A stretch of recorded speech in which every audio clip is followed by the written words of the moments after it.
Hey everyone, it's our sixth lecture, and in this lecture we will discuss about plant nutrition.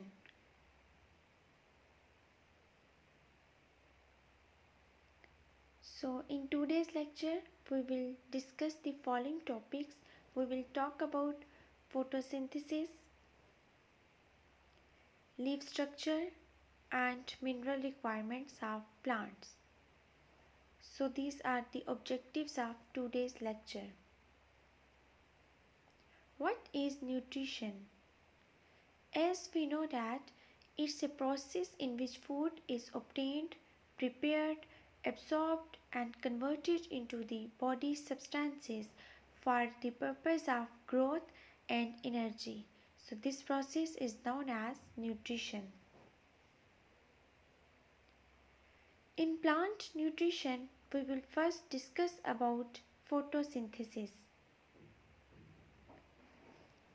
Photosynthesis is the synthesis of glucose from carbon dioxide and water in the presence of sunlight and chlorophyll, and in this process oxygen is released as byproduct.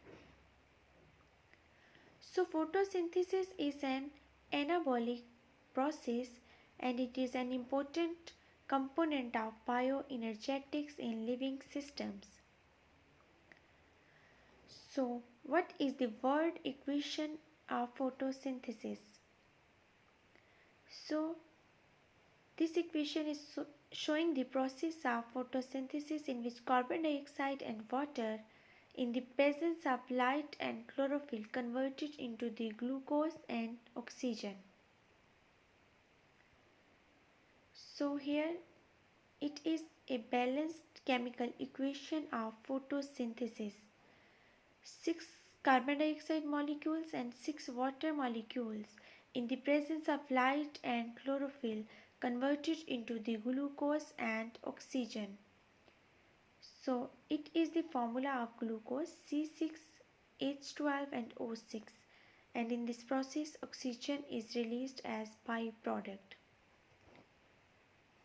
So the light energy is converted into the chemical energy in the bonds holding the atoms in the glucose molecules together. What is chlorophyll? Chlorophyll is a green colored pigment that transfers light energy into chemical energy for the synthesis of carbohydrates like glucose, transportation and storage of glucose. So glucose is either converted to sucrose for the transport around the plant or starch for storage. But glucose is too reactive to be transported around the plant. Therefore, it has to be converted to sucrose first. It is the same story with the storage. Glucose cannot be stored due to its reactivity. So therefore, it must be converted to starch first. Now we will discuss about the limiting factors in photosynthesis. What are the limiting factors? Limiting factors are any environmental factor, the absence or deficiency of which can decrease the rate of metabolic reaction. So limiting reactions are those factors and their absence or deficiency can decrease the rate of metabolic reactions. What are the limiting factors in photosynthesis? So in photosynthesis, many factors like light intensity, temperature and concentration of carbon dioxide and availability of water act as the limiting factors for photosynthesis. Now we will discuss about the effect of light intensity and temperature on the photosynthesis. So rate of photosynthesis varies with light intensity. It decreases as the light intensity decreases and it increases as the intensity increases. But At much higher light intensity, the rate of photosynthesis becomes constant. So here is the diagram which is showing the rate of photosynthesis, and it is the effect of light intensity. So what is the effect of light intensity on the rate of photosynthesis? So we can see that light intensity is increasing and rate of photosynthesis is also increasing, but at higher light intensity the rate of photosynthesis becomes constant at carbon dioxide and constant temperature.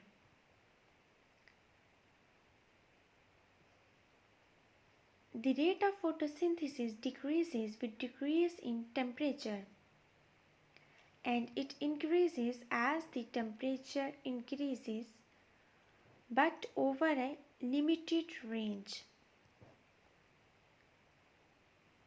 If light intensity is low, increasing the temperature has little influence on the rate of photosynthesis. So in this diagram which we can see that by increasing the temperature, the rate of photosynthesis is increasing, but over a limited range. And the rate of photosynthesis decreases with decrease in temperature. So here in this graph, light intensity and carbon dioxide is constant and rate of photosynthesis increasing with increasing the temperature and decreasing with decrease in temperature. What is the effect of carbon dioxide concentration? As the carbon dioxide concentration rises, the rate of photosynthesis goes on increasing until limited by other factors. So increase in carbon dioxide concentration beyond a certain level causes the closure of stomata and it decreases the rate of photosynthesis. So this graph is showing the effect of carbon dioxide concentration on the rate of photosynthesis.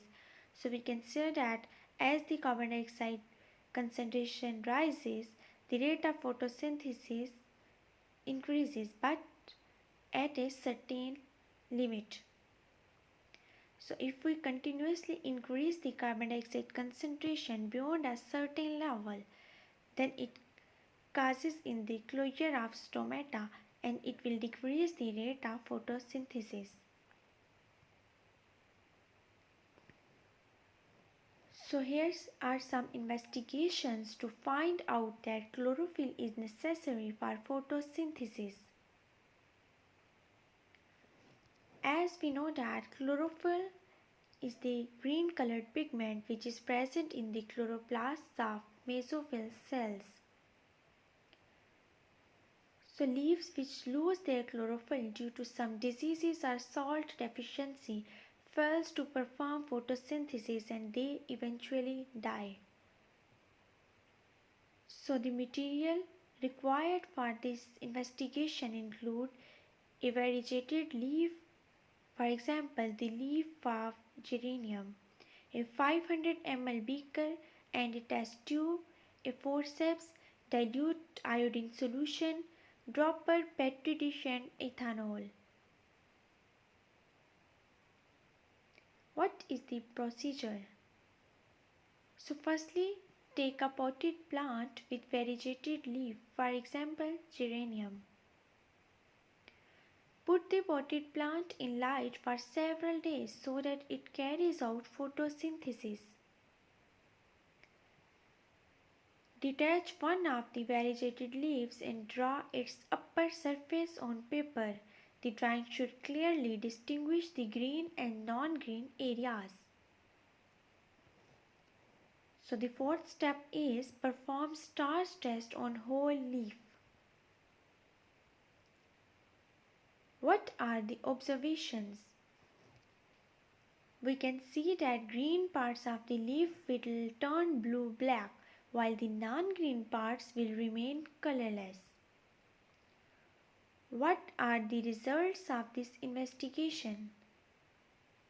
So this investigation shows that there is no starch present in non-green parts of the leaf. So we can see that these non-green parts do not carry out the process of photosynthesis. As in this diagram we can see that this is a leaf before the starch test, and these are the green areas and these are the non-green or yellow areas. So after performing the starch test we can see that the non-green parts are unaffected by the starch test, and that's why they are showing colorless, while the green parts are the areas that are affected by starch test, and these are showing in blue black color.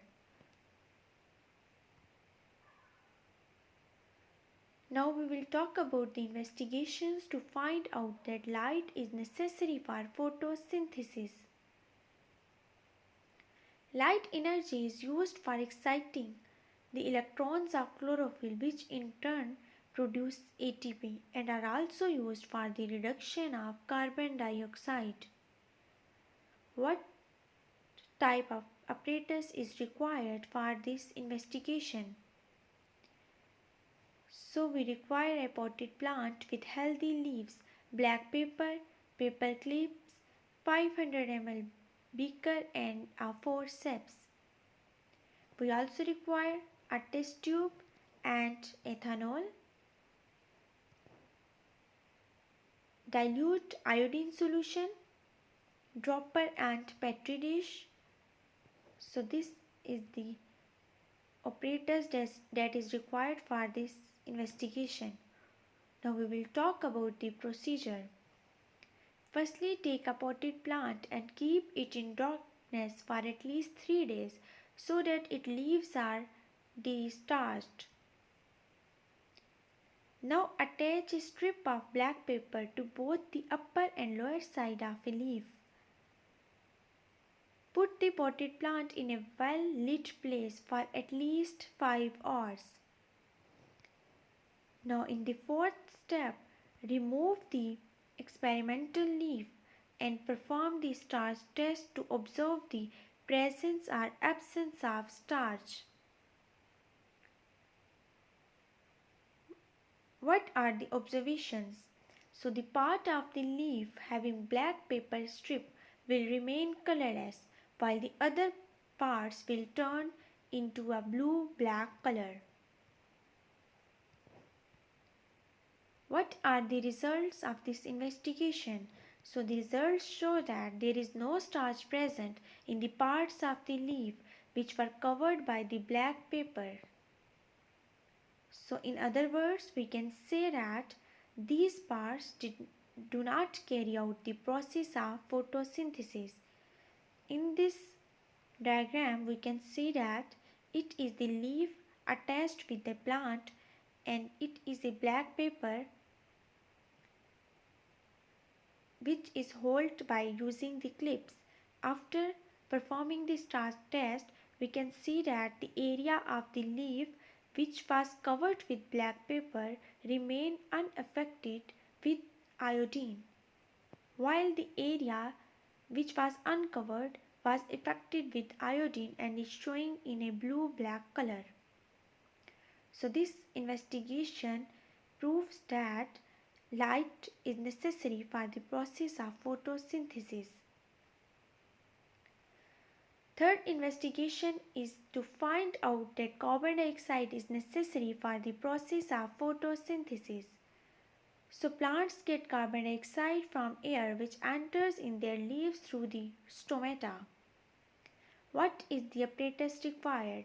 We required a potted plant with healthy leaves, a 500 ml beaker, a forceps, test tube, ethanol, dilute iodine solution, a dropper and petri dish. We also need the potassium hydroxide solution to perform this investigation. So these are the apparatus that is required.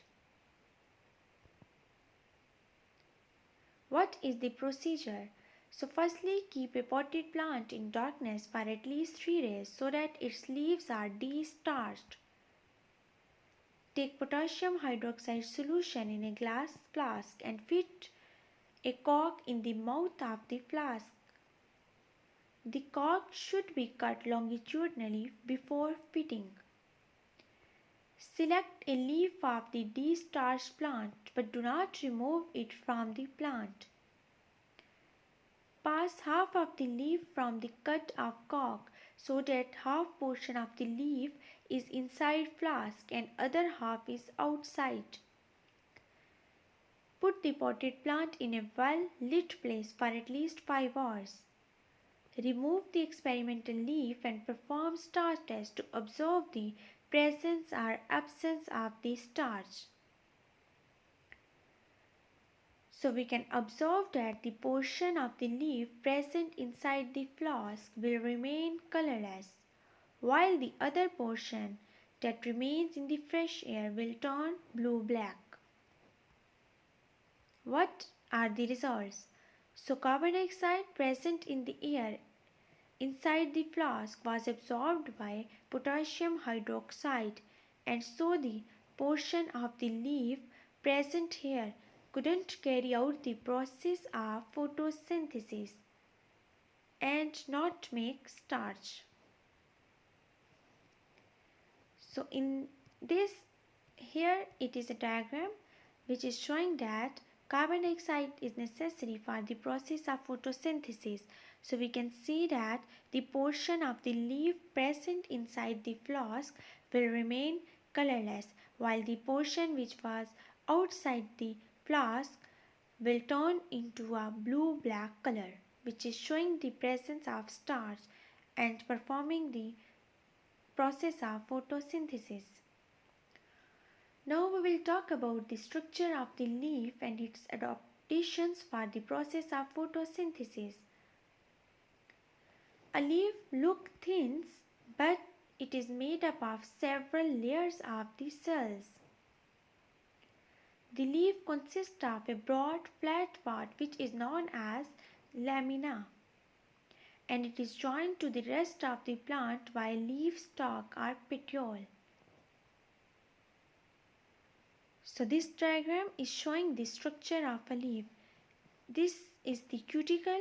Here it is showing the upper epidermis, and it is a palisade mesophyll. It is spongy mesophyll, and the it is showing the lower epidermis. Here are the stomata, and these are the guard cells.